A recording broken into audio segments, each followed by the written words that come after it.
ನಮಸ್ಕಾರ. ನಿಜ ಕನ್ನಡ ನ್ಯೂಸ್ನ ಈ ವಿಶೇಷ ವಿಶ್ಲೇಷಣೆಗೆ ಸ್ವಾಗತ. ಇವತ್ತು ನಾವು ಸುಮ್ನೆ ಯಾವುದೋ ಒಂದು ಸಾಮಾನ್ಯ ಚುನಾವಣೆಯ ಬಗ್ಗೆ ಮಾತಾಡ್ತಾ ಇಲ್ಲ. ಬದಲಾಗಿ ತಮಿಳುನಾಡಿನಲ್ಲಿ ಅಕ್ಷರಶಃ ಸಂಭವಿಸಿದ ಒಂದು ಬೃಹತ್ ರಾಜಕೀಯ ಭೂಕಂಪದ ಬಗ್ಗೆ ಸಂಪೂರ್ಣವಾಗಿ, ನಿಷ್ಪಕ್ಷಪಾತವಾಗಿ ಮತ್ತು ಕೇವಲ ಡೇಟಾ ಆಧಾರದ ಮೇಲೆ ವಿಶ್ಲೇಷಣೆ ಮಾಡಲಿದ್ದೇವೆ. 2026ರ ಮೇ ತಿಂಗಳ ಈ ಐತಿಹಾಸಿಕ ವಿಧಾನಸಭಾ ಚುನಾವಣೆ ಭಾರತದ ರಾಜಕೀಯ ನಕ್ಷೆಯಲ್ಲೇ ಒಂದು ದೊಡ್ಡ ಸಂಚಲನ ಮೂಡಿಸಿದೆ. ಬನ್ನಿ, ಈ ಅದ್ಭುತವಾದ ಅಂಕಿ ಅಂಶಗಳ ಮೂಲಕ ಚುನಾವಣೆಯ ಹಿಂದಿನ ಪ್ರತಿಯೊಂದು ಸತ್ಯಾಂಶವನ್ನ ಆಳವಾಗಿ ಅರ್ಥ ಮಾಡ್ಕೊಳ್ಳೋಣ. ಸರಿ, ಈಗ ನೇರವಾಗಿ ವಿಷಯಕ್ಕೆ ಬರೋಣ. ನಮ್ಮ ಇಂದಿನ ಚರ್ಚೆಯ ಹಾದಿ ಹೀಗಿದೆ. ಮೊದಲಿಗೆ ಈ 2026ರ ಚುನಾವಣಾ ಭೂಕಂಪದ ಬಗ್ಗೆ, ಆಮೇಲೆ ವೋಟ್ ಶೇರ್ ಮತ್ತು ಗೆದ್ದ ಸೀಟುಗಳ ನಡುವಿನ ಅಚ್ಚರಿಯ ಅಂತರ, ಮೂರನೆಯದಾಗಿ ನಗರ ಪ್ರದೇಶಗಳಲ್ಲಿ ಎದ್ದಿರುವ ಹೊಸ ಅಲೆ, ನಾಲ್ಕನೆಯದಾಗಿ ಪ್ರಾದೇಶಿಕ ಭದ್ರಕೋಟೆಗಳ ವಿಭಜನೆ, ಐದನೆಯದಾಗಿ ರೋಚಕ ಮುಖಾಮುಖಿ ಹೋರಾಟಗಳು ಮತ್ತು ಅಂತಿಮವಾಗಿ ಈ ಹೊಸ ರಾಜಕೀಯ ಶಕೆಯ ಅರ್ಥವೇನು ಅನ್ನೋದನ್ನ ನಾವು ಒಂದೊಂದಾಗಿ ನೋಡ್ತಾ ಹೋಗೋಣ. ಮೊದಲನೇ ವಿಭಾಗ, 2026ರ ಚುನಾವಣಾ ಭೂಕಂಪ.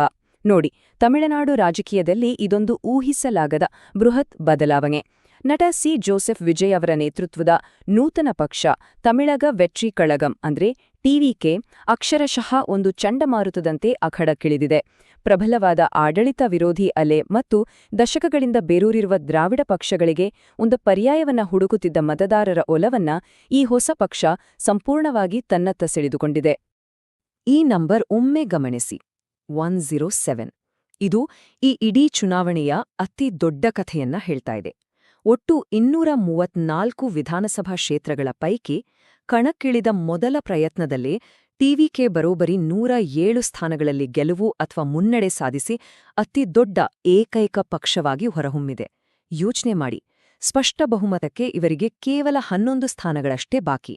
ಇನ್ನೊಂದೆಡೆ ಡಿಎಂಕೆ ನೇತೃತ್ವದ ಎಸ್ಪಿಎ ಮೈತ್ರಿಕೂಟ 74 ಸ್ಥಾನಗಳೊಂದಿಗೆ ಎರಡನೇ ಸ್ಥಾನಕ್ಕೆ ಕುಸಿದ್ರೆ, ಎಐಎಡಿಎಂಕೆ ನೇತೃತ್ವದ ಎನ್ಡಿಎ ಕೇವಲ 53 ಸ್ಥಾನಗಳೊಂದಿಗೆ ಮೂರನೇ ಸ್ಥಾನಕ್ಕೆ ತಳ್ಳಲ್ಪಟ್ಟಿದೆ. ಆದರೆ ಇಲ್ಲಿ ನಿಜಕ್ಕೂ ಆಸಕ್ತಿದಾಯಕವಾದ ವಿಷಯ ಏನಪ್ಪಾ ಅಂದ್ರೆ, ಸೀಟುಗಳಲ್ಲಿ ಇಷ್ಟೊಂದು ಅಗಾಧವಾದ ವ್ಯತ್ಯಾಸ ಇದ್ದರೂ ವಾಸ್ತವಿಕ ಮತ ಹಂಚಿಕೆ ಅಥವಾ ವೋಟ್ ಶೇರ್ ಎಷ್ಟೊಂದು ಹತ್ತಿರದಲ್ಲಿದೆ ನೋಡಿ. ಟಿವಿಕೆ 35.09%, ಎಸ್ಪಿಎ 31.4% ಮತ್ತು ಎನ್ಡಿಎ 27.2% ಮತಗಳನ್ನ ಪಡೆದಿವೆ. ಅಂದ್ರೆ ಈ ಕಠಿಣವಾದ ತ್ರಿಕೋಣ ಸ್ಪರ್ಧೆಯಲ್ಲಿ ಫೈಟ್ ಎಷ್ಟೊಂದು ನೆಕ್ ಟು ನೆಕ್ ಇತ್ತು ಅನ್ನೋದನ್ನ ಇದು ಅತ್ಯಂತ ಸ್ಪಷ್ಟವಾಗಿ ತೋರಿಸುತ್ತೆ. ಇದೇ ನಮ್ಮ ಎರಡನೇ ವಿಭಾಗ, ವೋಟ್ ಶೇರ್ ಮತ್ತು ಗೆದ್ದ ಸ್ಥಾನಗಳ ನಡುವಿನ ಅಂತರ. ಚುನಾವಣೆಯ ಈ ಗಣಿತದ ವೈಪರೀತ್ಯವನ್ನ ನಾವು ಅರ್ಥ ಮಾಡ್ಕೊಳ್ಳೇಬೇಕು. ವೋಟ್ ಶೇರ್ ಹತ್ತಿರದಲ್ಲಿದ್ರೂ ಸೀಟುಗಳ ಅಂತರ ಇಷ್ಟೊಂದು ಯಾಕೆ ಬಂತು? ಈ ತ್ರಿಕೋಣ ಸ್ಪರ್ಧೆ ಅಂತಿಮ ಭೌಗೋಳಿಕ ಫಲಿತಾಂಶಗಳನ್ನ ಹೇಗೆ ತಿರುಚಿದೆ ಅನ್ನೋದನ್ನ ಈಗ ನೋಡೋಣ. ಈ ಡೇಟಾವನ್ನೊಮ್ಮೆ ಸೂಕ್ಷ್ಮವಾಗಿ ಗಮನಿಸಿ.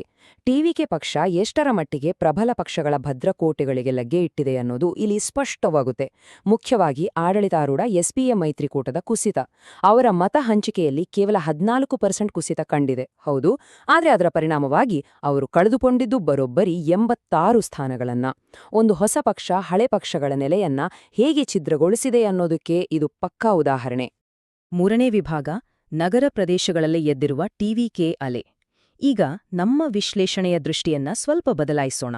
ಉಪಗ್ರಹದ ನೈಟ್ ಲೈಟ್ ಡೇಟಾ ಮತ್ತು ಕ್ಷೇತ್ರಗಳ ವರ್ಗೀಕರಣವನ್ನ ಇಟ್ಟುಕೊಂಡು ನಗರ ಮತ್ತು ಗ್ರಾಮೀಣ ಪ್ರದೇಶಗಳ ನಡುವಿನ ಈ ಕಟುವಾದ ರಾಜಕೀಯ ವಿಭಜನೆಯನ್ನ ಅರ್ಥೈಸಿಕೊಳ್ಳೋಣ.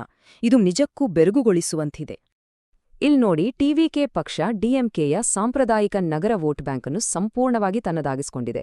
ಅತಿ ಹೆಚ್ಚು ನಗರೀಕರಣಗೊಂಡ ಕ್ಷೇತ್ರಗಳಲ್ಲಿ ಟಿವಿಕೆ ಭರ್ಜರಿ 46.5% ಮತಗಳನ್ನು ಬಾಚಿಕೊಂಡಿದೆ. ಇದಕ್ಕೆ ವ್ಯತಿರಿಕ್ತವಾಗಿ ಎನ್ಡಿಎ ಮೈತ್ರಿಕೂಟ ಸಂಪೂರ್ಣ ಗ್ರಾಮೀಣ ಪ್ರದೇಶಗಳಲ್ಲಿ ತನ್ನ ಅಸ್ತಿತ್ವವನ್ನು ಕಂಡುಕೊಂಡಿದೆ. ಅಲ್ಲಿ ಅವರು 29.30% ವೋಟ್ ಪಡೆದಿದ್ದಾರೆ. ಸಿಟಿ ಮತ್ತು ಹಳ್ಳಿಯ ನಡುವಿನ ಈ ಅಂತರ ಈ ಚುನಾವಣೆಯ ಒಂದು ಪ್ರಮುಖ ಹೈಲೈಟ್. ಇನ್ನು ಗ್ರೇಟರ್ ಚೆನ್ನೈ ಪ್ರದೇಶದಲ್ಲಿ ನಡೆದ ಪವಾಡವನ್ನೇ ತಗೊಳ್ಳಿ.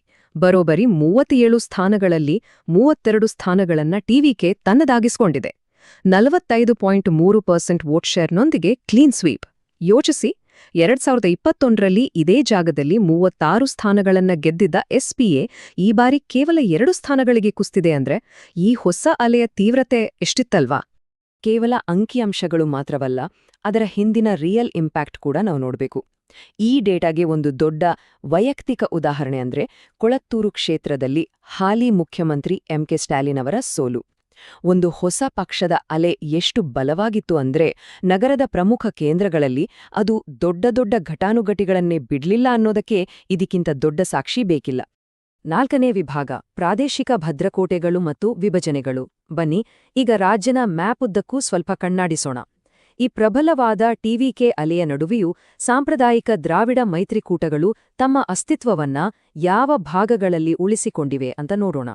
ಇಲ್ಲಿ ಬಹಳ ಮುಖ್ಯವಾದ ಅಂಶ ಏನಂದ್ರೆ ಎನ್ಡಿಎ ಮೈತ್ರಿಕೂಟ ಪಶ್ಚಿಮ ಮತ್ತು ಉತ್ತರ ಭಾಗಗಳಲ್ಲಿ ತಮ್ಮ ಭದ್ರಕೋಟೆಯನ್ನ ಓರಮಟ್ಟಿಗೆ ಕಾಪಾಡಿಕೊಂಡಿದೆ. ವನ್ಯಾರ್ ಮತ್ತು ಕೊಂಗು ವೆಳ್ಳಾಲರ್ ಸಮುದಾಯಗಳಿರುವ ಕಡೆ ಎಐಎಡಿಎಂಕೆ, ಬಿಜೆಪಿ ಮತ್ತು ಪಿಎಂಕೆ ನಡುವಿನ ಅತ್ಯುತ್ತಮ ಮತ ವರ್ಗಾವಣೆ ಇವರನ್ನ ಸೇಫ್ ಮಾಡಿದೆ.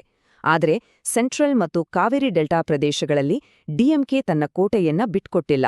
ಅಲ್ಲಿ ಅವರು 41ರಲ್ಲಿ 19 ಸ್ಥಾನಗಳನ್ನ ಗೆದ್ದು ಭದ್ರವಾಗಿದ್ದಾರೆ. ಮೀಸಲು ಕ್ಷೇತ್ರಗಳ ಬಗ್ಗೆ ಹೇಳೋದಾದ್ರೆ ಮತ್ತೊಂದು ಇಂಟ್ರೆಸ್ಟಿಂಗ್ ವಿಷಯ ಇಲ್ಲಿದೆ. ಎಸ್ಸಿ ಮತ್ತು ಎಸ್ಟಿ ಮೀಸಲು ಕ್ಷೇತ್ರಗಳಲ್ಲಿ ಟಿವಿಕೆ 24, ಎಸ್ಪಿಎ 13 ಮತ್ತು ಎನ್ಡಿಎ 9 ಕ್ಷೇತ್ರಗಳಲ್ಲಿ ಮುನ್ನಡೆ ಸಾಧಿಸಿವೆ. ಗಮನಿಸಬೇಕಾದ ವಿಷಯ ಏನಂದ್ರೆ ಮೀಸಲು ಕ್ಷೇತ್ರಗಳಲ್ಲಿ ಟಿವಿಕೆ ಪಡೆದ 34.5% ಮತಗಳು ರಾಜ್ಯಾದ್ಯಂತ ಅವರು ಪಡೆದ ಒಟ್ಟು ಸರಾಸರಿ ಮತಗಳಿಗೆ ಎಕ್ಸಾಕ್ಟ್ ಆಗಿ ಮ್ಯಾಚ್ ಆಗುತ್ತೆ. ಅಂದ್ರೆ ಯಾವುದೇ ಒಂದು ನಿರ್ದಿಷ್ಟ ಜಾತಿಗೆ ಸೀಮಿತವಾಗದೆ ಎಲ್ಲಾ ಸಮುದಾಯಗಳ ವಿಶಾಲವಾದ ಬೆಂಬಲ ಈ ಪಕ್ಷಕ್ಕಿದೆ ಅನ್ನೋದು ಇದರಿಂದ ಪ್ರೂವ್ ಆಗುತ್ತೆ. 5ನೇ ವಿಭಾಗ, ಮುಖಾಮುಖಿ ಹೋರಾಟಗಳು. ಈಗ ನಮ್ಮ ಲೆನ್ಸನ್ನ ನಿರ್ದಿಷ್ಟ ಕ್ಷೇತ್ರಗಳಲ್ಲಿ ನಡೆದ ನೇರ ಹಣಾಹಣಿಯ ಕಡೆಗೆ ಝೂಮ್ ಇನ್ ಮಾಡೋಣ. ಸಾಂಪ್ರದಾಯಿಕ ದೈತ್ಯರ ವಿರುದ್ಧ ಈ ಹೊಸ ಪಕ್ಷದ ಪರ್ಫಾರ್ಮೆನ್ಸ್ ನೇರ ಕದನದಲ್ಲಿ ಹೇಗಿತ್ತು ಬನ್ನಿ ನೋಡೋಣ.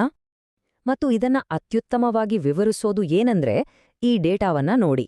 ಡಿಎಂಕೆ ಮತ್ತು ಎಐಎಡಿಎಂಕೆ ನಡುವಿನ 135 ನೇರ ಹಣಾಹಣಿ ಕ್ಷೇತ್ರಗಳಲ್ಲಿ ರಿಸಲ್ಟ್ ಏನಾಗಿದೆ ಗೊತ್ತಾ? ಟಿವಿಕೆ 52 ಸ್ಥಾನಗಳನ್ನ ಗೆದ್ದು ಮೊದಲ ಸ್ಥಾನದಲ್ಲಿದೆ. ಅಂದ್ರೆ ಸಾಂಪ್ರದಾಯಿಕ ದ್ರಾವಿಡ ವಿರುದ್ಧ ದ್ರಾವಿಡ ಕದನದ ಮಧ್ಯೆ ಒಂದು ಚೊಚ್ಚಲ ಪಕ್ಷ ಎಂಟ್ರಿ ಕೊಟ್ಟು ಡಿಎಂಕೆಯನ್ನ 2ನೇ ಸ್ಥಾನಕ್ಕೆ ಮತ್ತು ಎಐಎಡಿಎಂಕೆಯನ್ನ 3ನೇ ಸ್ಥಾನಕ್ಕೆ ತಳ್ಳಿರೋದು ರಾಜಕೀಯ ಇತಿಹಾಸದಲ್ಲೇ ಒಂದು ಅನ್ಬಿಲೀವಬಲ್ ಘಟನೆ. ಅದೇ ರೀತಿ ಇಲ್ಲಿ ನಾವು ಬಿಜೆಪಿ ಮತ್ತು ಡಿಎಂಕೆ ನಡುವಿನ 25 ನೇರ ಕದನಗಳನ್ನ ನೋಡ್ತಾ ಇದ್ದೀವಿ. ಇದನ್ನ ಸಂಪೂರ್ಣ ತಟಸ್ಥವಾಗಿ ಹೇಳೋದಾದ್ರೆ ಈ 25 ಕ್ಷೇತ್ರಗಳಲ್ಲಿ ಟಿವಿಕೆ 15ರಲ್ಲಿ ಮತ್ತು ಡಿಎಂಕೆ 10ರಲ್ಲಿ ಮುನ್ನಡೆಯಲ್ಲಿದೆ. ಇಲ್ಲಿ ಬಿಜೆಪಿಯ ಸ್ಕೋರ್ 0. ಎನ್ಡಿಎಯ ಪ್ರಮುಖ ಮುಖವಾಗಿ ಬಿಜೆಪಿ ಕಣಕ್ಕಿಳಿದಿದ್ದ ಕಡೆಗಳಲ್ಲೆಲ್ಲ ಟಿವಿಕೆ ಪಕ್ಷ ಅವರನ್ನ ಸಂಪೂರ್ಣವಾಗಿ ರಿಪ್ಲೇಸ್ ಮಾಡಿದೆ ಅನ್ನೋದನ್ನ ಈ ಡೇಟಾ ನಮಗೆ ನಿರ್ದಾಕ್ಷಿಣ್ಯವಾಗಿ ತೋರಿಸ್ತಾ ಇದೆ. 6ನೆಯ ವಿಭಾಗ, ಹೊಸ ರಾಜಕೀಯ ಶಕೆ. ನಾವೀಗ ನಮ್ಮ ಈ ವಿಶ್ಲೇಷಣೆಯ ಅಂತಿಮ ಘಟ್ಟಕ್ಕೆ ಬಂದಿದ್ದೀವಿ. ಈ ಎಲ್ಲ ಅಭೂತಪೂರ್ವ ಚುನಾವಣಾ ಫಲಿತಾಂಶಗಳ ಒಟ್ಟಾರೆ ಐತಿಹಾಸಿಕ ದೃಷ್ಟಿಕೋನವನ್ನ ಈಗ ನಾವು ಝೂಮ್ ಔಟ್ ಮಾಡಿ ನೋಡೋಣ. ಈ ಅಂಕಿಅಂಶಗಳಾಚೆಗೆ ಇದು ಏನನ್ನ ಸೂಚಿಸ್ತಿದೆ? ಇಲ್ಲಿರೋ ಈ ಐತಿಹಾಸಿಕ ವಾಕ್ಯವನ್ನೊಮ್ಮೆ ಗಂಭೀರವಾಗಿ ಗಮನಿಸಿ. 1967ರಿಂದ ದ್ರಾವಿಡ ಪಕ್ಷಗಳ ಪ್ರಾಬಲ್ಯವಿದ್ದ ರಾಜ್ಯದ ರಾಜಕೀಯ ಸ್ವರೂಪವನ್ನ ಇದು ನಿರ್ಣಾಯಕವಾಗಿ ಬದಲಾಯಿಸುತ್ತದೆ. ಇದು ಸುಮ್ಮನೆ ಹೇಳಿರೋ ಮಾತಲ್ಲ, ಇದೊಂದು ಹಿಸ್ಟಾರಿಕಲ್ ಫ್ಯಾಕ್ಟ್. ಕಳೆದ 50ಕ್ಕೂ ಹೆಚ್ಚು ವರ್ಷಗಳ ಕಾಲ ತಮಿಳುನಾಡನ್ನ ಆಳಿದ ದ್ರಾವಿಡ ಪಕ್ಷಗಳ ಏಕಸ್ವಾಮ್ಯವನ್ನ ಕಣಕ್ಕಿಳಿದ ಮೊದಲನೇ ಬಾರಿಗೆ ಒಂದು ಹೊಸ ಪಕ್ಷ ಮುರಿದುಹಾಕಿದೆ ಅನ್ನೋದರ ತೂಕವನ್ನ ಇದು ನಮಗೆ ಕಟ್ಟಿಕೊಡುತ್ತೆ. ಹಾಗಾದ್ರೆ ಅಂತಿಮವಾಗಿ ನಮ್ಮೆಲ್ಲರ ಮುಂದಿರುವ ಅತ್ಯಂತ ಪ್ರಮುಖವಾದ ಕ್ಯೂರಿಯಸ್ ಪ್ರಶ್ನೆ ಇದು: ಈ ಅಗಾಧವಾದ ರಾಜಕೀಯ ಭೂಕಂಪ ದಕ್ಷಿಣ ಭಾರತದ ಭವಿಷ್ಯದ ರಾಜಕೀಯದ ಮೇಲೆ ಬೀರುವ ಪರಿಣಾಮಗಳೇನು? 2026ರ ತಮಿಳುನಾಡು ಚುನಾವಣೆ ಮುಂದಿನ ದಶಕಗಳ ರಾಜಕೀಯ ರಚನೆಗೆ ಹೊಸ ನಾಂದಿ ಹಾಡಿದ್ದಂತೂ ಸುಳ್ಳಲ್ಲ. ಈ ಮಹತ್ವದ ಪ್ರಶ್ನೆಯನ್ನ ನಿಮ್ಮ ಆಲೋಚನೆಗೆ ಬಿಡುತ್ತಾ ನಿಜ ಕನ್ನಡ ನ್ಯೂಸ್ನ ಈ ವಿಶೇಷ ವಿಶ್ಲೇಷಣೆಯನ್ನ ಇಲ್ಲಿಗೆ ಮುಕ್ತಾಯಗೊಳಿಸ್ತಾ ಇದ್ದೇನೆ. ನಮ್ಮ ಜೊತೆ ಈ ಇಡೀ ಡೇಟಾ ಜರ್ನಿಯಲ್ಲಿ ಭಾಗಿಯಾಗಿದ್ದಕ್ಕೆ ಧನ್ಯವಾದಗಳು. ಆಸಕ್ತಿದಾಯಕವಾಗಿ ಕಲಿಯುತ್ತಲೇ ಇರಿ.